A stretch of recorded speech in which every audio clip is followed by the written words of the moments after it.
মানবিক করিডোর ও বন্দর চুক্তিতে সম্মতি নেই। দেশের স্বার্থবিরোধী কোনো কাজে সমর্থন দেবে না জামাত।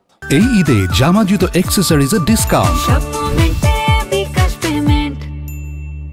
দুপুরে মৌলভীবাজারের কুলাউড়ায় চা শ্রমিকদের সাথে মত বিনিময় সভায় এসব কথা বলেন জামাত ইসলামের আমির ডাক্তার শফিকুর রহমান। এ সময় করিডোরের বিষয়ে তিনি বলেন, যদি এটা করতে হয় তাহলে নির্বাচিত সরকারের মাধ্যমে পার্লামেন্টে বসে করতে হবে। আর এখন করিডোরের বিষয়ে কোনো সিদ্ধান্ত নিতে হলে সব রাজনৈতিক দলের সঙ্গে আলোচনার মাধ্যমে করতে হবে। কুলাউড়া উপজেলার বিভিন্ন স্থানে আরও 5টি সভায় উপস্থিত থাকার কথা রয়েছে।